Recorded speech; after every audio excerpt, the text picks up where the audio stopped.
Welcome to the InnovaBuzz podcast, where our job is to help you build visibility, professional credibility, and connection with your ideal client by putting the human at the center of innovative marketing, so you can build and strengthen an engaging, enduring relationship with your ideal clients. I'm Jürgen Strauss from InnovaBuzz, and I'm honored that you're here with me.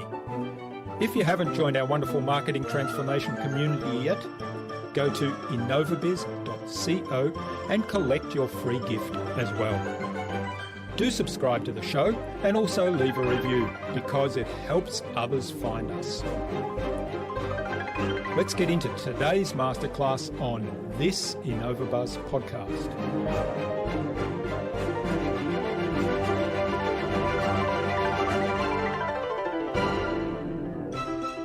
Flipping the eye has two meanings. One is looking internally at yourself, your own belief systems, why you believe, who you are, and how you are as a leader. But it also has to do with flipping the eye. Can we look at the world through the lens of other people who are different from us?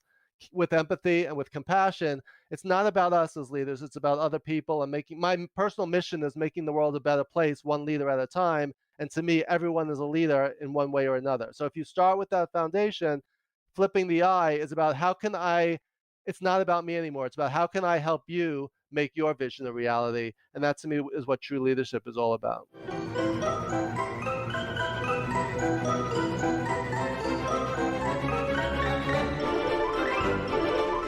Welcome back.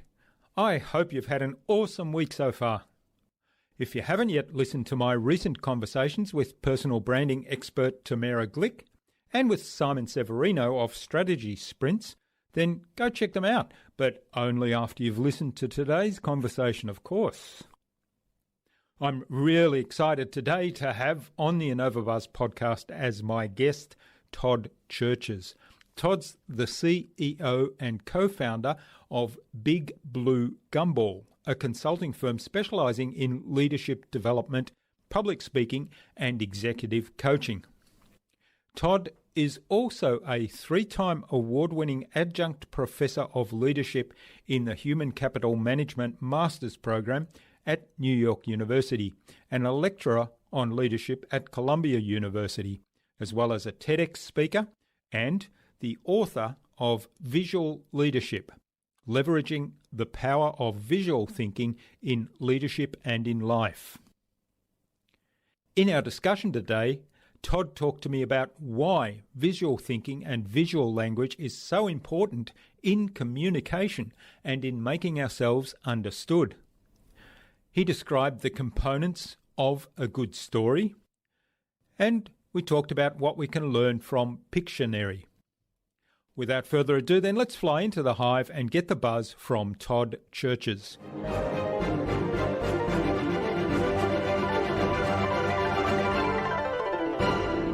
Hi, I'm your host Jürgen Strauss from InnovaBuzz, and I'm really excited to welcome to the InnovaBuzz podcast today from New York in the USA, Todd Cherches, who's the CEO of executive coaching firm BigBlueGumball, as well as an award-winning Adjunct Professor of Leadership at New York University and Columbia.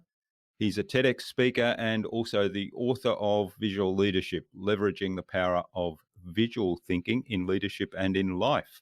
Welcome to the InnovaBuzz podcast, Todd. It's a real privilege to have you as my guest. Thank you, Jürgen. I crossed spanning the oceans, right, from New York to Australia. We're spanning the globe. That's right, and our listeners actually reach even further west than that through Manila, through Philippines, through India, I know, and all the way back into Europe and then into the east coast of the US again. So we've done a Columbus circumnavigation. That's great. I'm sure they're listening to you on the International Space Station as well. So I'm sure your innovation messages are reaching far and wide to other planets and solar systems. Yeah. So hello to them. And also hello to Maxine Cunningham, who runs Pick My Brain, and she connected us through her platform. That's where we first met. And she was our guest on episode 306 of the InnovaBuzz podcast. So a big shout out to Maxine. I know she listens. Okay, great. Yeah, you were the very first person I met through Maxine. So we were just thrown together in a 5-minute breakout session, and look where we ended up. Yeah, right. All right. Now, you help leaders to see, as you put it, which is very appropriate given that the book's all about visual leadership, Mm. and to communicate more clearly, as well as enable them to envision a future that they never even dreamed possible. So that's kind of, I think that's the cover, or inside the cover of the book. And I thought, well, that's brilliant. There's a lot of visual language there, clear and envision and dream and seeing and so on. So I'm really keen to dig into that a lot further. Tell us a little bit. I know there's a great story in the book. Tell us a little bit about how you discovered the power of visual communication and translated that into visual leadership. Yeah, sure. Well, it's almost hard to figure out. We're all visual thinkers. We're all visual people. It's just the way the brain is wired. Some people say I'm more auditory or I'm more kinesthetic, and they have the different learning styles.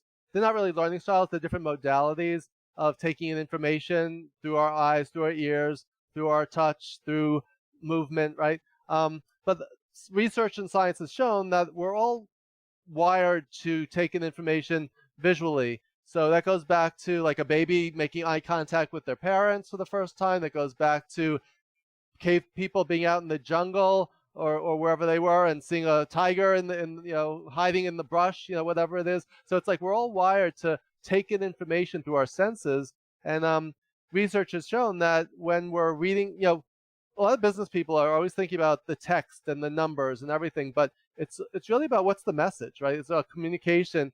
And ultimately, it's about changing the world through our ideas. So one of my mantras is, how do you get other people to see, quote unquote, see what you're saying? How do you get an idea from your head and into someone else's so that they could say, yes, I get it, right? That's what we're all trying to do. So if you're trying to innovate and come up with new ideas, you can have the greatest idea in the world, but if you can't get other people to see it, it's just going to die on, there on the table, right? So it's like, how do you influence? How do you impact people? How do you change the world?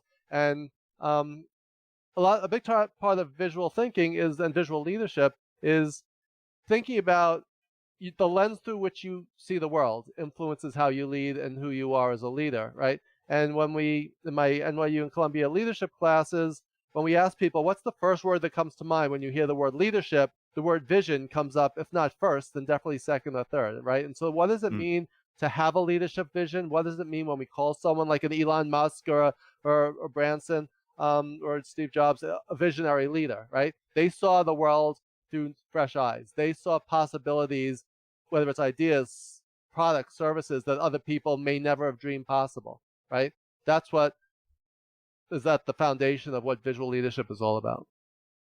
Yeah, and we talk a lot about painting a picture. Let me paint a picture for you about what the future could look like, and don't we? Even regardless of what kind of our preferred modality of communication might be, there's always that. Once we start talking vision and what are some goals we have, there's a lot of visual language that's actually used, and I think that kind of speaks to us having a picture in our mind actually of what we're trying to communicate. And I know I was out riding last weekend, and I've got this thing about canola fields. The bright yellow of the canola is kind of really striking, and particularly if it's in the sunshine, it's got some nice scenery in the background, and I always take lots of photos, and I've probably got about 15, 20, 30 years collection of canola field photos every season. And one of the things for me, I mean, there's actually a smell to the canola field freshly blooms, and that smell is a trigger for me because it reminds me of when I was in graduate school in chemistry. One of the products I was working on was actually an essential oil from canola, and so that transports me back into that time. But the visual part of that is also a very strong trigger, and so there's lots of triggers we have that are visual, right? We see a picture, we see a scene in front of us, and it just triggers a memory or triggers a story. Yeah, what you just said triggered so many things in my head, I don't even know where to start. But one of them is the fact that, when we're talking about visuals, a lot of times we're thinking about pictures, and it's not just PowerPoint slides, it's not just drawing, it's visual imagery that can be taken in through our ears, right? So if you're telling me a story, I'm hearing it through my ears, but I'm visualizing it in my mind's eye, right? So, and Shakespeare coined the term or popularized the term to see something in your mind's eye. When he saw the ghost of his father, he didn't know if it was an actual ghost or a figment of his imagination. And he says to Horatio, I think I see my father. And Horatio says, where? And Hamlet says, in my mind's eye, right? So we see something in our mind's eye, and sometimes we can't even separate our visions from our realities, right? So a big part of leadership is making those visions realities. Another thing that you really just reminded me of, and even though I work in the business world and because I teach management and leadership, people assume I have a business background, but my background is in English literature with a concentration in Shakespeare and poetry. So as you were talking, I was thinking of, I don't know if you're familiar with William Wordsworth's poem, The Daffodils, but Wordsworth coined the phrase emotion recollected in tranquility. So when you could be in the poem, The Daffodils, without reciting the whole poem, but basically says, when I'm sitting on my couch, I get the image of the daffodils in my mind, and my heart with pleasure fills and dances with the daffodils. So that's a metaphor. A heart literally cannot dance, right? But it's the feeling, that emotion, that joy that makes you feel like you're dancing in your heart just from thinking and picturing what it was like. So it also reminds me of Marcel Proust and that Madeleine, that taste of that, So just like you said, you smell those flowers and it takes you back to another time and place. That's just another way of using our senses to visualize and to experience life. So all of those things came flooding back to me just from your canola story. Yeah. Well, one of the things, and certainly I know you're a big fan of Shakespeare, and one of the things he certainly did really well, and always struck me is he was able to tell a story in the written word in a way that you could actually imagine it. And I remember seeing a friend of mine when I was in Germany, when I lived in Germany. A friend of mine used to have a get-together of all his friends for an annual festival at it was like a natural rock formation in the forest, and they'd set up this stage there, and they used to do plays, and of course they did a lot of the German classics like Goethe and Schiller and those things. But I remember one year they did Hamlet on stage, and I thought, this is exactly like I pictured Hamlet when I studied it at school, because, and it was almost as if, that's exactly how it was in my mind, just the visual scenery. Yeah, when those plays were first performed on the Globe stage, there was minimal sets or set decoration, right? It was during the daylight. There was no lighting effects. There was no, right? So Shakespeare had to create this world through the language. Like in Twelfth Night, when when the lines is, what country, friends, is this, or what country, sir, is this? It's Illyria, lady. So it's like he had to basically put people in a time and place through the words, through the language, and people had to suspend disbelief and believe what they were watching. So so that's a great example of creating a reality, a visual reality, completely through language. So how can we do that in our communication, painting that, creating that sort of effect that people walk away and say, yep, I've got a picture in my mind, or I've got a movie in my mind of exactly what you're describing?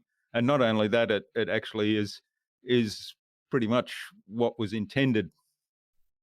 Yeah, well, I break it down into 4 categories in my book, and just to sum it up. So there's a lot of different ways to communicate visually, through the physical eye, or even through your ear, as I was just describing. So one is through using visual imagery and drawing, right? So if I say, Jürgen, look at this, and I show you a picture, you're going to be focused on it, right? You're going to be looking at what I'm looking at. It could be a PowerPoint slide, it could be a picture from a magazine. I'm just showing. It could be a physical object. I'm showing you something. I could sketch something out on a whiteboard or on a flip chart or on a napkin sketch, right? So that's information taken in through the physical eye. So that's using visual images and drawing.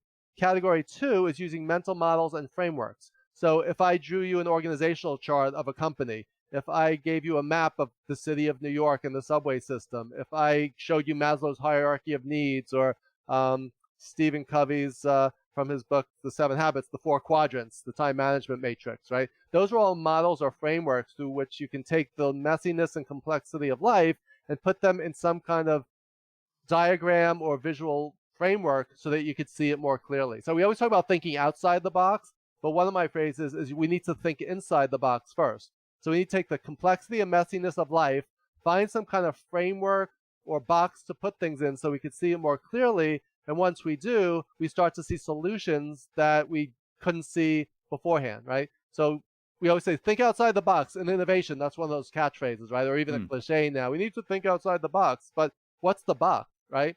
So if you put something into 4 quadrants or a 5-level pyramid, then it's like, okay, now I'm seeing things. Now there's a way of mentally processing this complexity to simplify it to find solutions. So that's category 2, mental models and framework. Category 3 is using metaphor and analogy, and we talked about a few of those before. Robert Burns, the poet, said, "My love is like a red, red rose that's newly sprung in June," right? So you say, how is new love like a fresh new rose, right? So we use metaphor all the time to say this is kind of like that for the purpose of explaining things. But our metaphors and analogies need to be relevant to our audience. So I'm a big baseball fan and a Yankees fan, right? So if I'm telling you a story using a baseball analogy or a baseball story down in Australia, that may not resonate. While a rugby analogy, a soccer/football analogy, tennis is more universal, right? So the metaphors and analogies we use need to be relevant to your audience, because otherwise, instead of simplifying complexity, you actually do the opposite and create more complexity, right? If I was going to use a baseball analogy with someone who doesn't know anything about baseball. And the last category is storytelling, and extra points if you can incorporate humor, because people think in stories. Stories are human, they are emotional, they are memorable, and storytelling is just makes us human. If you think about it, grandparents tell their grandchildren stories, children tell their friends stories. Like, storytelling is just innate in who we are. If I say, "How was your day today?" and you say, "Oh, you wouldn't believe what happened to me," you're starting to tell me a story, right? Stories have a beginning, middle, and end. Aristotle said that thousands of years ago. Stories have villains, victims, and heroes. Stories have highs and lows, right? So when you take someone on a journey through your story, you're getting that idea out of your head and into theirs so they can actually visualize it. So I'll stop there, but those are my 4 categories. That's how I kind of break it up. And again, some people prefer one type. Some people say, "Oh, I love picking up a pen and drawing." Other people say, "I can't do that, but I can tell a good story," or "I'm good at using metaphors and analogies." So that's what I'd say is these are all learnable skills, which is great. Yeah, and I remember you telling me about this in probably even less words than that when we first met, and I thought, "Oh, you've sold me. I'm going to go buy your book as soon as we're done here," and I did. And yeah, it's brilliant. It's a really neat framework to tackle all the skills, and I guess to me, in some ways, they're also interconnected and interwoven.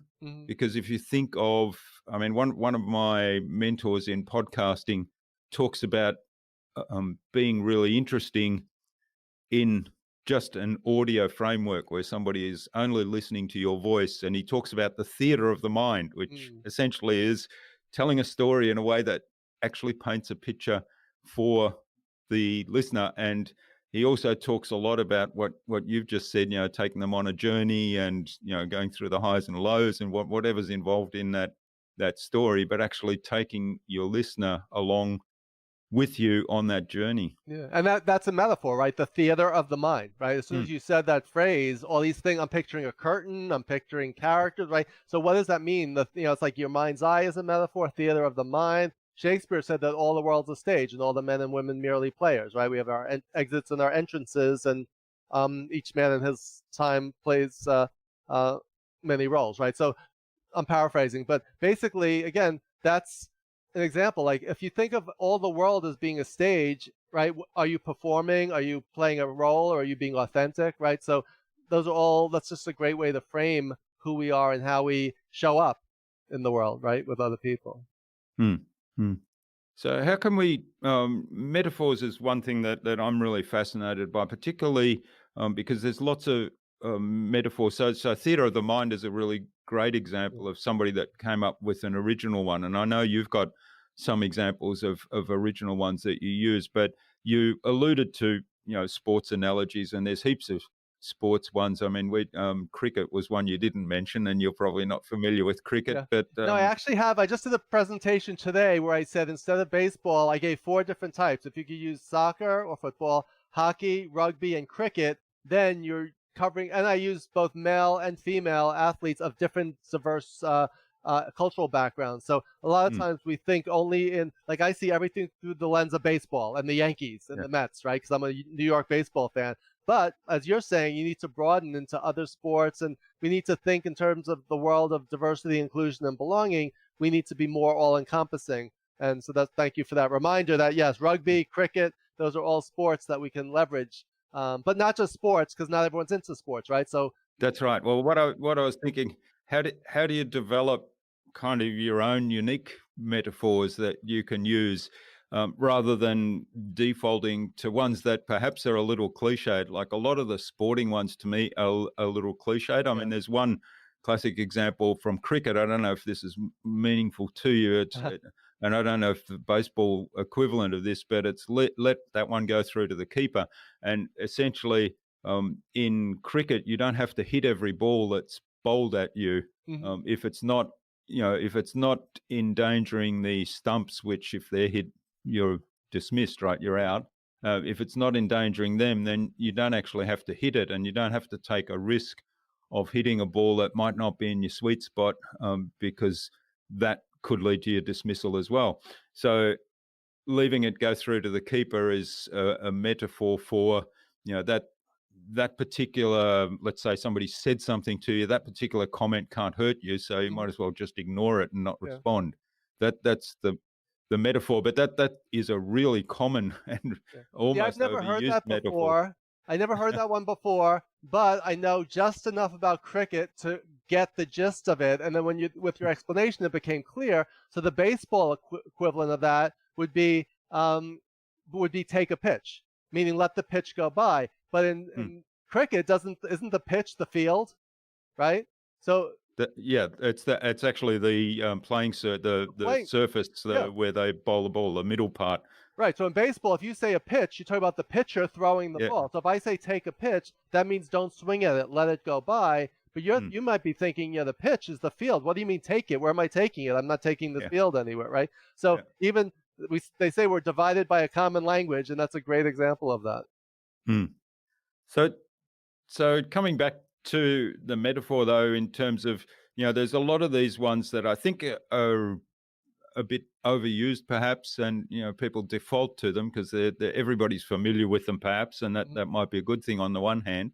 But how do you come up with a unique metaphor that's kind of uniquely your own? Like, my mentor came up with the theater of the mind, and it's kind of your signature. So, and it's consistent with your character, your personality.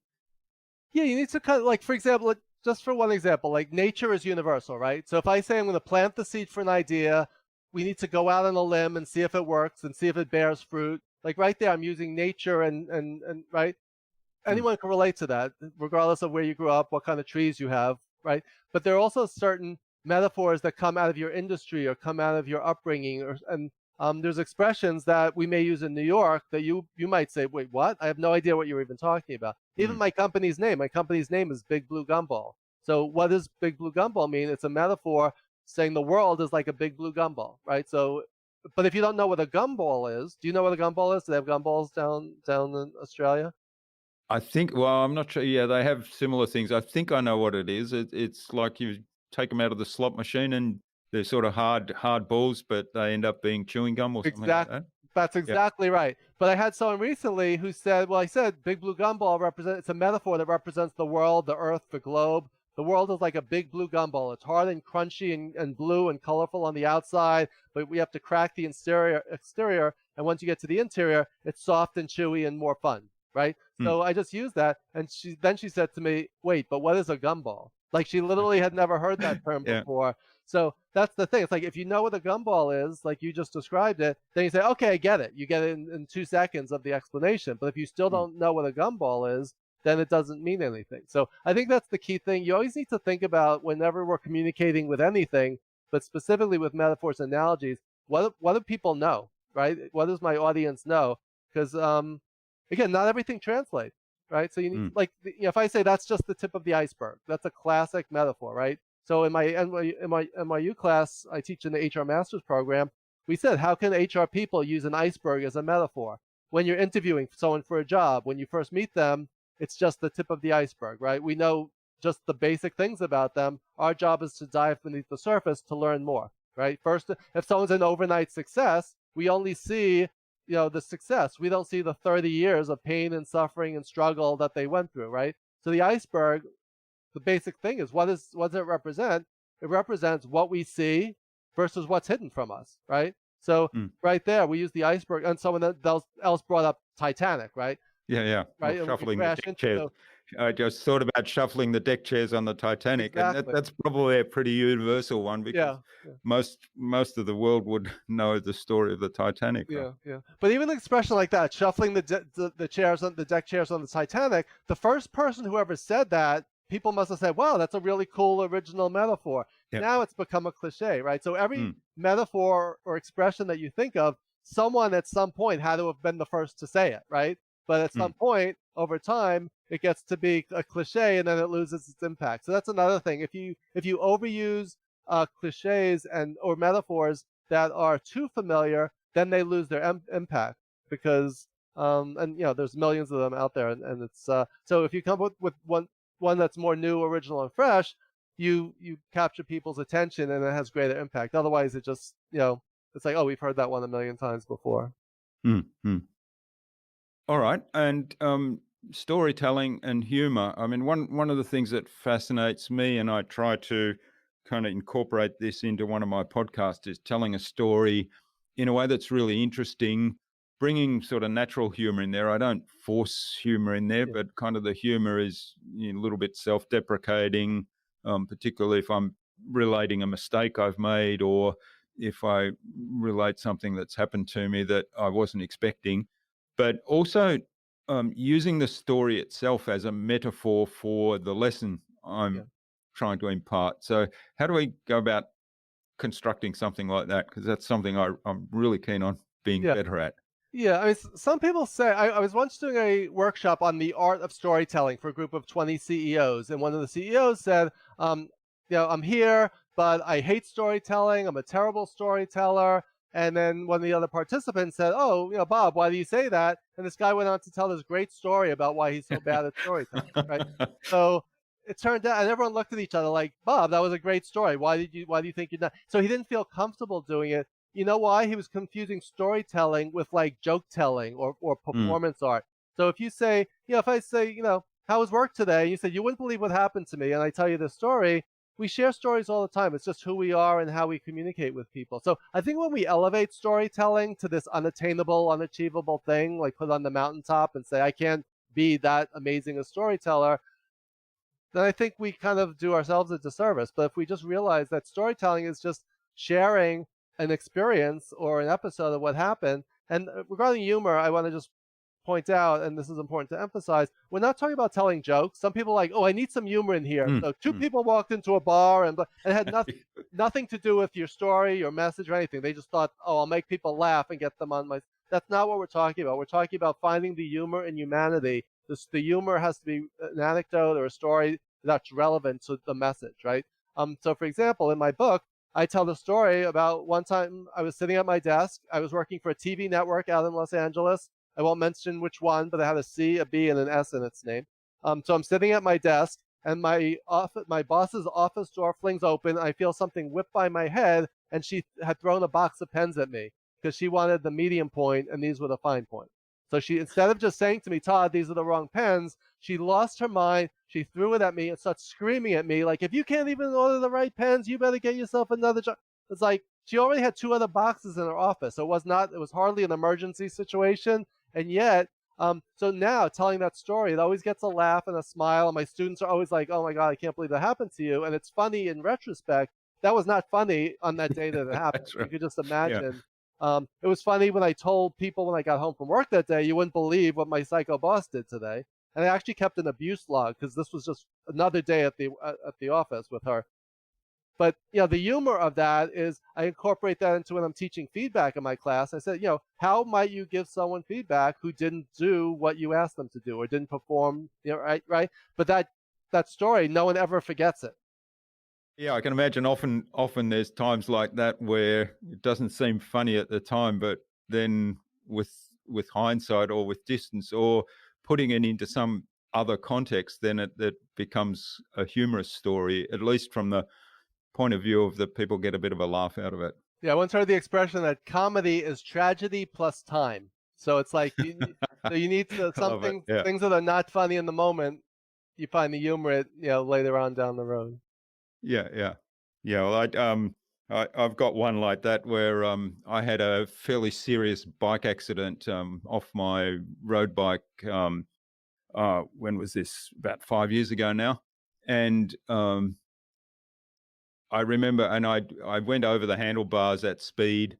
I broke 4 ribs in Oh the wow. back. I smashed my collarbone into 5 pieces, Oh my. and I banged my head on the road. Although at the time I didn't realize that I'd banged my head. I actually felt I was completely cognizant in that.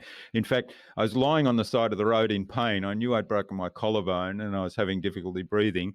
We were waiting for the ambulance, and I thought to myself, oh, I've got an appointment with my business coach at 10 o'clock this morning. And this was maybe 7 o'clock in the morning. I thought, I'm going to have to send her a message saying I probably won't be able to make it. And of course, I ended up in hospital for several days. Wow. And she tells that story a lot in her workshops whenever I'm there. And she said the first thing that came to my mind in that whole situation was, oh, I have to send her a message to say I won't be able to make the meeting. Yeah. In the moment things aren't so funny, but like you look back and say, yeah, what was I thinking, right? That was just how the brain works. But it's a tribute to your being responsible and accountable and considerate of other people. So yeah. All right. Well, so talk to us a little bit about the mental model part, because that's another thing that I was really attracted to from your work immediately. I mean, you've mentioned Maslow's hierarchy of needs. You've mentioned I can't remember what the other one was you mentioned, but there's a lot of frameworks that you present in the book, and I think there's great value to those as a visual tool as well. yeah, one of my models, I mean, there's so many. It's like there's a lot of like a SWOT analysis, right? If you put, they say that consultants, we could not make a living without 4-box matrices, right? We always have to put everything into a 4-box matrix. But there's a reason for that, right? There's a model I learned years ago called Ansoff's, ANSOFF, Ansoff's model. If you have markets and products and services, right? So you could have a new product in a new market. You have a new product in an old market. You have an old product in a new market for an old product. You know what I'm saying, right? You just put them in a 4x4, and it opens up the world of possibilities. So again, the purpose of putting things in a box is so you could see them more clearly, because it gives you a framework. And the framework it's almost like, here's a great analogy that I've never used before. You want to hear a new original? Oh, original. Analogy? Great. I love it. I always love the originals. Yeah. So again, this is hot off, never used before. But picture a silverware drawer with knives and forks and spoons, right? If you just dump them all into a drawer, I'm sure you could still find, if you needed 4 forks, 4 knives, and 4 spoons, you could find them, right? But how much easier is it when you have the compartments, the silverware drawer where you put all the forks, all the knives, how much quicker and easier is it to see what you have? Like if you just had a drawer filled with silverware, you wouldn't know how many you had, right? But if you just looked at the set, you could see, hey, all the knives or all the forks are in the dishwasher, right? Because that compartment is now empty. You wouldn't see it if everything was just thrown in. So that's the same thing. That's a great metaphor for life. So we have all these problems and complexities, but it's by putting things into compartments. So I love that idea of compartmentalization. When you put things into compartments or boxes, you could see in a second what you wouldn't see because of the messiness and the complexity. So that's why I'm going to start using that more often right now. I don't know where that came from, but I think that really... That's an original metaphor. We've been right here. You were here as it was born. Great. I love it. Okay. And so frameworks, they're a great way of visualization. Now, one of the things that I've been doing quite a lot in a framework that I use, and it's called an empathy map, which is something that was developed by Dave Gray from X-Plane. So I can't take credit for that, but that's a framework that I really love, and I use it. And I've been doing it with clients and asking them to, instead of answering the questions in the various boxes of the map and writing words down, I've said, draw something that represents your answer to the various questions. And then we dig a little bit deeper, and I say, but you can't write anything down, you have to draw. Now, this challenges quite a lot of people, but the power is quite amazing, because what we do from that drawing then is I ask them to present that, to explain that to then somebody else, because a person who doesn't know the empathy map and the information that's being put on there can't really get much from the drawings, because often, I mean, mine are awful because they're stick figures or not even good stick figures and that sort of thing. But the process then of telling a story around that, saying, you know, this is my ideal client, what he sees in the world, and here's the image that he sees in the world, and explaining that from my drawing, and we record that. That is so powerful. I found that really powerful. So do you kind of do exercises like that with your frameworks? Yeah. So one of the things I try to help people do is overcome ICD syndrome, which is I can't draw, right? So if you ask a group of children, 5-year-olds, 6-year-olds, how many of you can draw? How many raise their hand? All of them, right? 100%. All of them, yeah.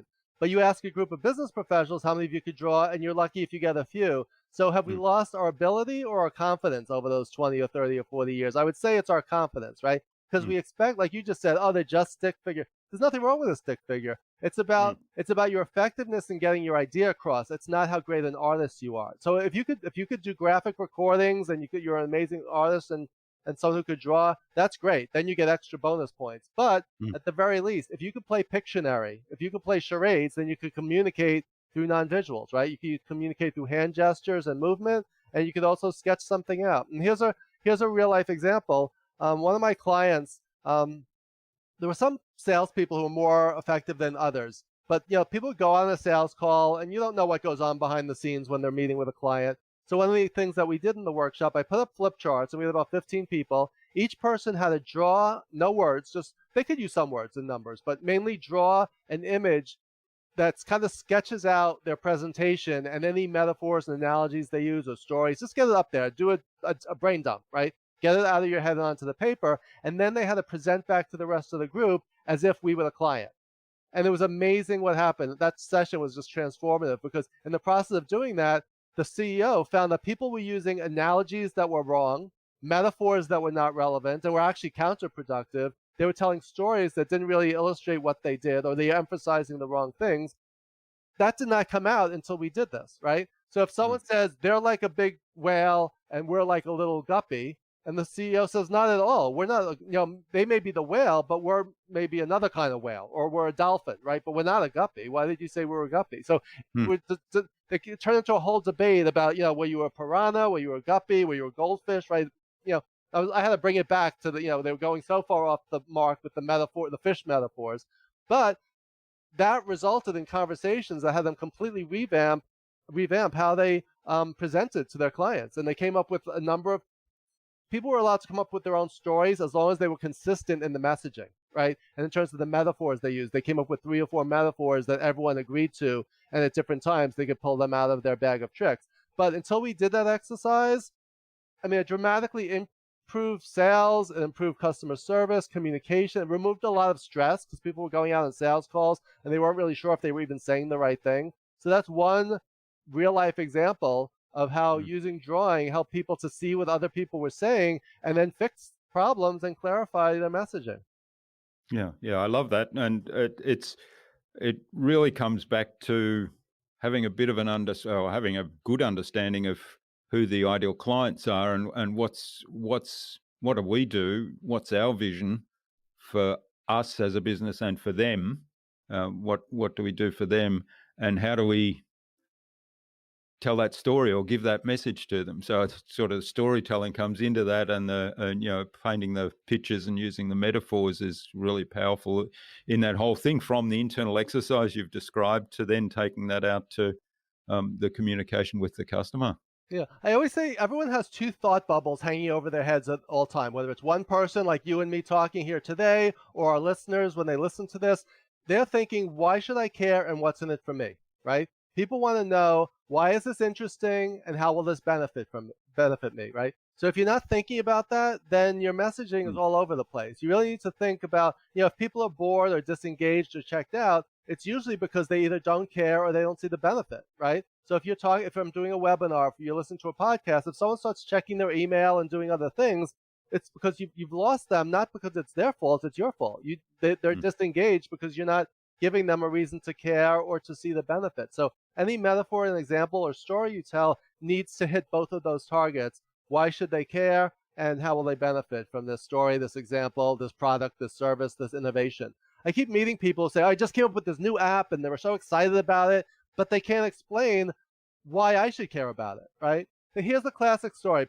Steve Jobs, when he announced the iPod, instead of saying this little device holds 5 gigabytes of data, which would have been like, all right, who cares unless you're a techie, he said this little device holds what? 1,000 songs in your pocket. So that's what makes people go, wow, say I could fit my entire CD collection on that little thing and take it with me wherever I go. That's amazing. No one says 5 gigs. Wow, that's unbelievable. I don't know what a gig is. I don't know, So it's like, but if I could carry my CDs with me, my Elvis Costello, my Clash, and my Ramones with me wherever I go, that's pretty unbelievable. So you need to be speaking the language of your audience, using metaphors, analogies, and stories that people will go, wow, that's so cool. Not, I don't have no idea what you're talking about. And I have a lot of app developers. I meet with a lot of people who they're so excited about what they created, but yet they can't sell the benefit. They can't tell people why they should care about. I don't know how I would use this, or how is this better than something else I'm currently using. And they're so excited about the features, but they're not communicating the benefits. I think that's one of the best ways I know to frame that. Yeah. And that's, the classic marketing wisdom is around, tell people about the benefits, sell them on the benefits, not the features. And, the two, I like the two thought bubbles, because the classic marketing theory does talk a lot about what's in it for your potential clients and why should they care about it. But explaining, using the whole metaphor and storytelling techniques in that takes this to a whole new level. I think it really elevates this beyond that theory and into something practical that actually connects people. And since we're all about human marketing, the connection is really important to me in that context. So telling stories and using metaphors and painting pictures, the idea of describing something in a way that your listener actually paints a picture in their mind, and that picture is pretty much what you had intended. Yeah, and one of the classic metaphors, and this is not mine, but this is one of my favorites, is the saying, no one needs a drill. What they need is a hole, right? So you buy the drill, which is the tool that will give you the hole where you can hammer and nail in or hang a picture, right? So what you need is, in fact, you don't even need the hole. That's right. I was just going to say, you don't even need the hole. Right? You need a picture on the wall. So if you keep asking the question, well, why do you need that? Well, why do you need that? Ultimately, like my wife is, she's been trying to get me to hang up a few pictures in the house for like weeks now. At some point, I need to do it. But it's like, to hang the picture, you need a hook. To hang the hook, you need a nail. To hammer the nail, you need a hammer and a nail, right? So the reason you need the hammer and the nail is so my wife will say, thank you for hanging that picture on the wall, right? So we lose somewhere along that track, we lose sight. So that's why I love that.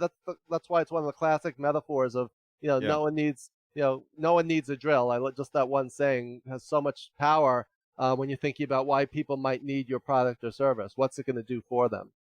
That's right. And you look at the drill, take the drill as an example. You look at the information. If you go online, which we're doing a lot more these days to purchase things. If you go online, search for drill bits, and then find, you're going to have in mind, it needs to be this sort of size, and it needs to be able to drill a hole in this material. So for me, it might be plasterboard. So they're kind of technical criteria that I'd start with. But after that, it might talk about this has been hardened in it's tungsten steel, it's been hardened in this sort of flame, and it's been treated with this sort of coating. And like really impressive. I have no idea what you're talking about, but it sounds really impressive. Yeah, and I'm not really sure I care. Why should I care? I just want to hang my picture on the wall, right? Exactly. So sometimes people make things so complex that you actually scare people off, right? So it's like that's the challenge. Is it was Da Vinci who said that simplicity is the ultimate sophistication. If you could simplify complexity without losing the nuance, without dumbing it down, without stripping it of its essence, if you could simplify things so that people can understand, there's an art and magic to doing that. And the best marketers are really good at that. Yeah. Yeah. Well, Steve Jobs, you mentioned earlier. Yeah. I mean, he was just brilliant at that. Yeah. You look at the Apple logo and their design, and all their products are just, you look at them and you say, well, they're fancy, but they're fancy in a simple way. Yes. Yeah. That's the beauty of it. I mean, that's a perfect example of the beauty of simplicity, right? Some people have so much bells and whistles, and it's, strip it down. Less is more in those situations in a lot of cases. It's like there's a great TED talk called the paradox of choice. When we give people too many choices, they get paralyzed by indecision and they don't make any choice at all. So they say, like, if you go into a wine store, there's an expensive one, there's a middle price one, and there's a cheap one. 90% of people will buy the middle price one, right? This one's too much. This one sounds really cheap. It could be just as delicious, right? But the perception is there. So marketers can actually steer you towards a purchase decision just by how you place things. Like if there were 5 choices or 20 choices, that would also kind of, if you had 20 choices, someone might walk in and walk out. That's happened to me with a few products where I walked into an Apple store, for example. If there are too many options, I get overwhelmed and I don't get any. But give me 3 options, and because again, I'm not a techie, someone else might like 20 options, but you need to know your customer. That's a great example of like knowing what your customers want and need and what will help them make a decision. Yeah, that's right. I suffer from that with podcasts, for example. I keep subscribing to new podcasts I discover, and then when I have the time or make the time to listen to podcasts, and I look at my list of subscribed podcasts and I think, oh gosh, which ones should I look at? And I sort of realize that because I've built up this big library of subscriptions, that I'm making it harder and harder for myself to actually focus and make a quick decision on, okay, I'm going to listen to this one now. Yeah. Like my focus is, my specialty is doing management leadership training and executive coaching. So I used to have a menu of almost every possible type of management leadership training, and I realized I was confusing my customers. That like it was getting too difficult. So like if one of my clients, the head of HR, calls me and says, "Just want to know how much is leadership training?" My response is like, "How much is a vacation? How much is a car?" Right? It's like I need a little more. Can you give me a little more to go on? Right? But once we ask the who, what, when, where, and why questions, we could determine the how, right? Who is it for? What do you want to train people in? When and where are you thinking of doing this? And why are you doing this? And then together, let's come up with the how, right? But if you give me too few choices, I feel like there's nothing to choose from. You give someone too many, and they get overwhelmed by the complexity and by the overwhelmed feeling of indecision. So that's part of the art and science, is to figure out how many choices and how to frame those choices in such a way that you can kind of help guide a customer in the right direction that's best for them. Not necessarily best for you, but what's best for them. Yeah, and of course, frameworks and visual thinking is a really good way to go about that, right? To simplify things. Definitely. Because you want them to be able to visualize it. You want them to be able to see what it's like. It's like, would you buy a product on Amazon if there were no pictures? If you Googled something and there was nothing but descriptions, not a single image, how overwhelming and confusing would that be? Whether it's clothing, a tool, whatever, even a book, right? That's the power of visuals to capture your attention. And also, one thing I didn't mention yet is like why visuals without getting into all the brain science. Very simply, 3 words: attention, comprehension, and retention. When you use visual language or visual imagery, it gets people to focus, so it captures your attention.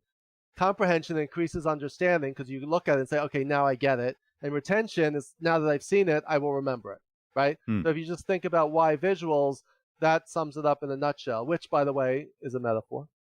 Yeah. Great. It's a good point to move on to the buzz. But before saying that, I'll just reinforce what you've just said there, because, going back to my story near the beginning about the canola fields, I mean, there's so much information attached to an image like that. There's a memory, there's a time, there's everything that happened in that time, there's the feelings that were around. Everything is attached to an image, and it's really good. I know I'll mention my business coach again, give a shout out to Joanne. Mm-hmm. She is very strong in terms of using pictures and images to build presentations. She says, don't make any notes, don't write bullet points, don't script it out. I mean, script it out to rehearse it, but then ditch the script and just come up with some pictures and then rehearse it with the pictures, because those pictures will trigger the whole talk. You could have, 2 or 3 pictures and they will trigger a half-day workshop even. Exactly. When people use imagery and tell the story accompanied by the imagery, it's so much more authentic and natural and impactful than, that whole death by bullet point PowerPoint thing. It's just, and people are still doing it. People, it becomes a crutch. It becomes your script. It's your teleprompter, right? But what happens is, while you're talking, what are people in the audience doing? They're reading over your shoulder, right? So if you really want to capture people's attention, get rid of the text. And like you said, have an image. Look, Steve Jobs, just go on YouTube and watch his presentations. And he's, one of the greats he was one of the greats at doing that, communicating visually and through storytelling and metaphor with very little text, if any, on most of his slides. All right. Well, thanks, Todd. I think it's a good point now to move on to the Buzz, which is our innovation round, and it's designed to help our audience, who are primarily innovators and leaders in their field, with some tips from your experience. So I have 5 questions, and hopefully you'll inspire the listener to go and do something awesome today as a result. Okay, great. So what do you think the number one thing is anyone needs to do to be more innovative? Well, the cliche is think outside the box. So I'm going to challenge people to tell them to think inside the box. Create your own, there's so many models out there that you could use, but create your own. Just sketch out a 4-box matrix, sketch a circle, a pyramid. Just don't try to force things into a model, but if you do a brain dump onto paper and find some way, almost like putting a puzzle together, right? You have all these pieces. There's this tremendous satisfaction to be able to see the finished puzzle. Similarly, if you could get information out of your head and put it into some kind of framework so you could see it more clearly, you'll start to see new solutions that you maybe hadn't thought of before. Love it. Yeah. And we've done that with our transformational marketing program. We've developed a blueprint, which essentially is a model. And there's an image and a logo to go with it that is a model of the whole process. Great. Okay. What's the best thing you've done to develop new ideas? Well, I'm people can't see my bookshelf, but I'm a fanatical reader. So I read, again, my background, as I mentioned, is in Shakespeare and poetry and English literature, but I also am a TV addict. So I grew up watching Superman and Batman. So ideas can come from anywhere. So many people think, sitting down and staring at a screen or a blank piece of paper or a blank flip chart is the worst way to come up with ideas. To me, the best way is to not think about it, to do other things. Have that idea percolating, but, Google things, watch TV, read magazines. There's a great quote by the Greek philosopher Heraclitus, where he says, a wonderful harmony arises when we join together the seemingly unconnected. So if you could take the idea that you're working on, the problem you're trying to solve, but find things from other places.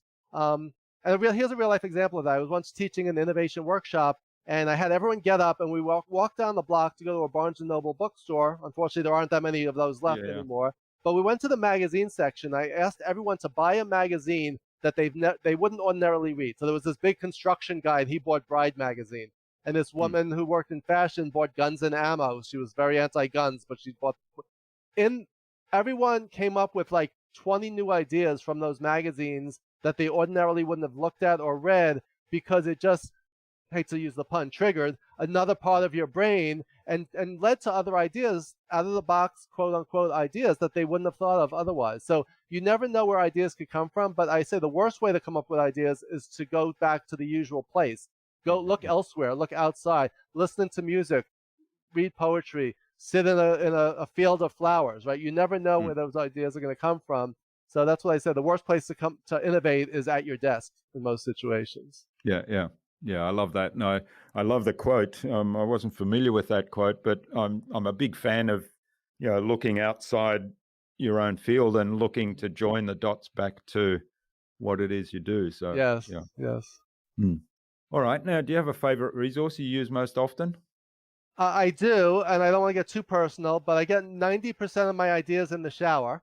And I should get a commission from this company because I mention them so often. But I use these waterproof notepads called Aqua Notes. It's waterproof paper, little memo pads. I can't wait till they come out with flip chart size. I'll never come out of the shower, but I always get ideas when I'm in there taking a shower. And sometimes my wife is knocking on the door, like, "Are you ever coming out of there?" And I'm like, "I'm working in here."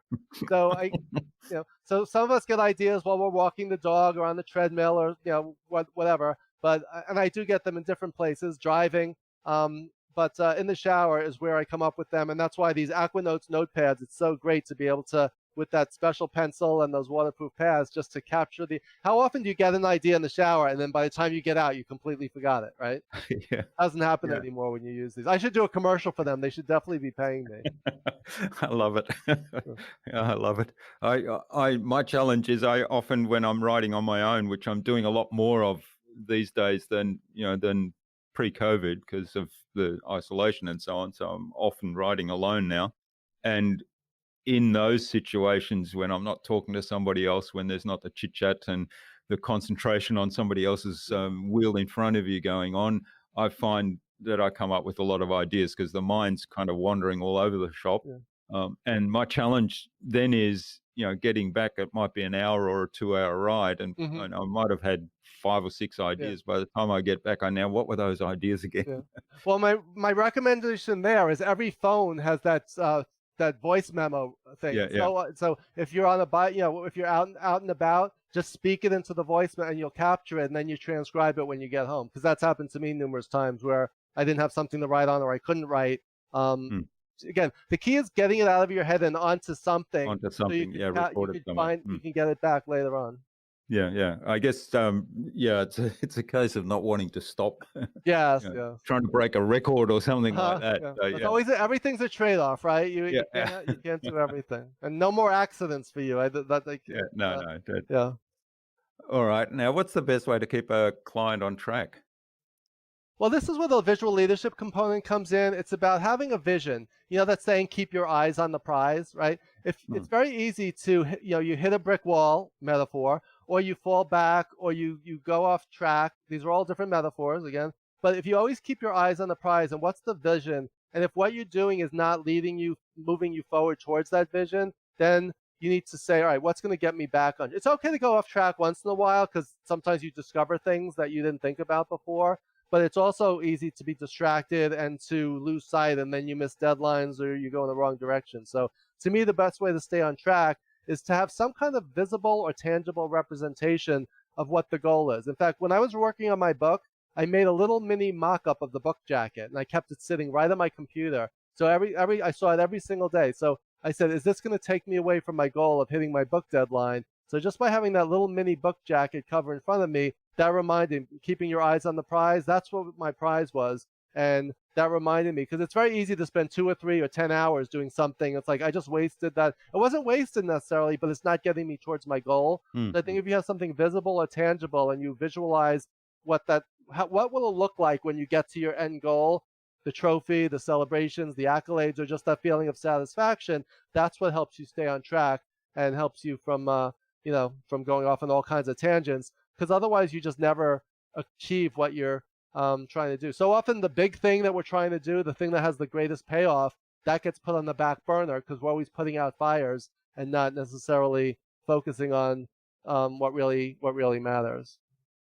Yeah, I love that. I love the idea of very visual thinking, the idea of having the mock-up book cover in front of you all the time. And I think that's a real powerful one, to have a picture of something that represents the goal, always visible.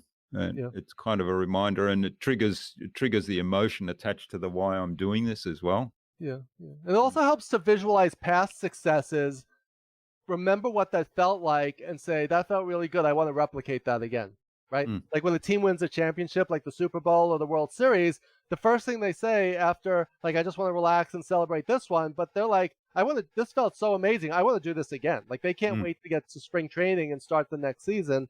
And we want to have that feeling again. So I love, like, just like with your experience with the canola flowers, it's like, what that's like. You want to replicate that, right? And maybe in a different context, or, but I think that's the thing, using our senses to visualize the past and kind of visualize what the future might bring and take steps in that way to make that vision a reality.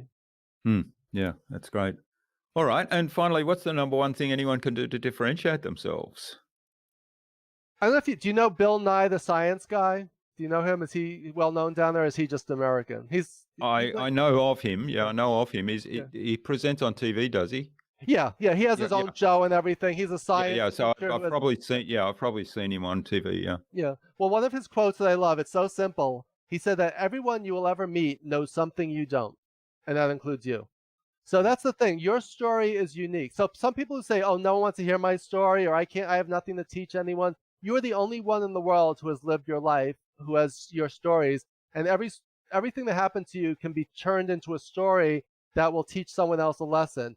And Eleanor Roosevelt said that learn from the mistakes of others. Life's too short to make them all ourselves. That's why we read these books, success stories and failure stories. By sharing your story, you will help someone else. Stories could be a success story or it could be a cautionary tale. Don't let this happen to you, right? So I think it's one of the greatest, I always use the words G and G, genuine and be generous. Be genuine and authentic. Don't make up stories. I was talking to someone yesterday. This guy won this storytelling contest, and then they found out he had made the whole thing up. He admitted it. Oh, okay. So it's like all of a sudden, what did that do to his credibility, his authenticity? Great, you told a great story, but it wasn't true, right? So be true, be honest, be credible, be authentic, and also be generous. Share your wisdom, share your knowledge. You may say, oh, what do I know? But any time you share your experience with someone else, you are helping someone else to either help them stay on track, fulfill a dream, keep from making a mistake. So, that feeling of generosity, and do things and share your story, not for any reason other than that you might help someone else through sharing that story. Yeah, I love that. So much to love about that, sort of being giving without any expectation of something in return, and also valuing what you have and being authentic to that.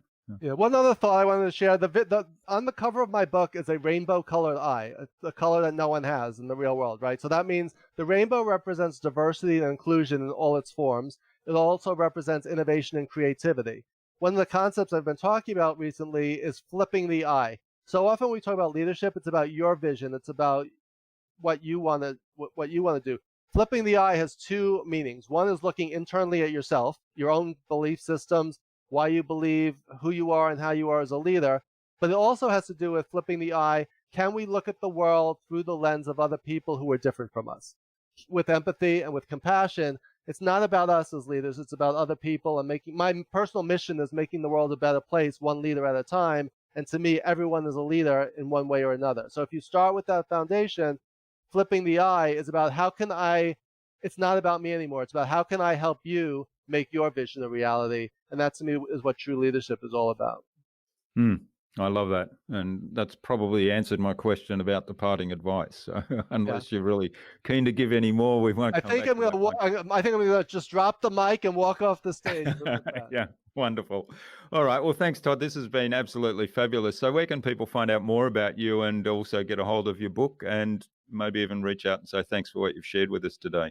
Sure, my pleasure. Thanks for having me, Jürgen. It was great. So one is link in with me. I live on LinkedIn. So connect with me on LinkedIn, like and share my posts, and I'm happy to connect with you and interact. So LinkedIn is number one. Number two is my brand new website, just launched 2 weeks ago, and it's my name, Todd Cherches, Cherches, toddcherches.com. And if you go to toddcherches.com/subscribe, you can download my list of my top 52 book recommendations to help you be a more visual leader. So that's my free giveaway if you go to my website. So those are the two main ways. And you can also see my TED Talk on my website, as well as information about my book. And then my book's available wherever books are sold on Amazon or anywhere else. So feel free to reach out to me anytime. Great. And we'll post all those links in the show notes as well, so people can just click straight through. So finally then, Todd, who else should I get on this podcast and have a conversation with, and why? God, there's so many people out there, but that I'm friends with, especially that I've met since the pandemic. But one person who just jumped into my head as you were asking is my friend Rob Salafia, Salafia. He wrote a book called Leading from Your Best Self. And I met him at a leadership conference, and he introduced me to his agent, and his agent is the one who got me my book deal. So I would say pay it forward, pay it back. So Rob Salafia is the person I would recommend. He has a really interesting story. He's a management leadership coach, but he started out as a street performer, a mime, a juggler, and a tap dancer. He actually trained with Gregory Hines and other. So he basically, and he's a Shakespeare person too, like me. So he basically took the arts and everything I just described and applies it to the world of management leadership and executive coaching. So he's a great storyteller, and I would highly recommend you talking to him. Great. Well, we'll get an introduction to Rob from you and reach out to him to have him on the show. Sounds like it could be a fun conversation. Yeah, you'll definitely enjoy talking to him. All right. Well, thanks so much for sharing your time and your insights with us so generously today. Todd, I've really enjoyed this. I always love speaking to you. We'll be staying in touch because we've built that relationship, and it's always good to have somebody on that I've known from a past interaction, and also to keep building that relationship. So thanks for sharing your time today. I'm sure there's lots of value that the listener will get out of this, and all the best. Thank you, Jürgen. This was a pleasure. And don't, be careful on that bicycle. I don't want that. Just stick with the flowers. Just stick with the flowers.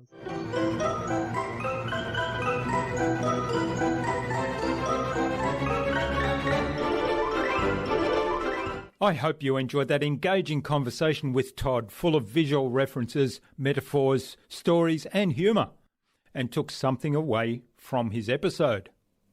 Todd's use of a meta framework for a model of communication that includes physical imagery, mental models, metaphors and stories really resonated with me, and it's indeed the foundation of his book, Visual Leadership.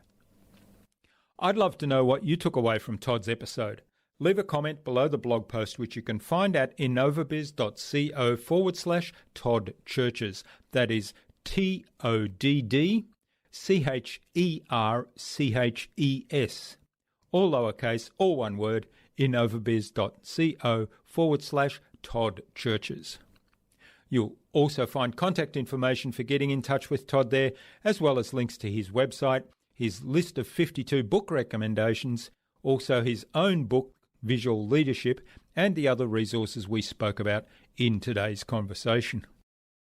Todd suggested that we have a conversation with Rob Salafia, MIT Master Executive Coach and author of Leading from Your Best Self, on a future InnovaBuzz podcast episode. So, Rob, keep an eye on your inbox for an invitation from us to the InnovaBuzz podcast, courtesy of Todd Cherches. Tune in again to the next episodes of the InnovaBuzz podcast, where we've got yet more fantastic guests lined up, including Dr. Rick Kirshner, co-author of Dealing with People You Can't Stand, and Jason Case of Points Peak Marketing. Thanks for listening to this episode. Make sure you subscribe to the show to be reminded of new episodes. It's free to subscribe. Leave a review if you like. Even if you don't like me, I'm okay with that. I'm asking you to leave a review because it helps other people find this show. Go to innovabiz.co to join our marketing transformation community and access a free gift my team and I made for you. It's the Marketing Master Mini Class. We want to give you everything you need to transform your marketing into a human-centered, relationship-focused growth engine. Until next time, I'm Jürgen Strauss from InnovaBiz. Remember, be awesome and keep innovating.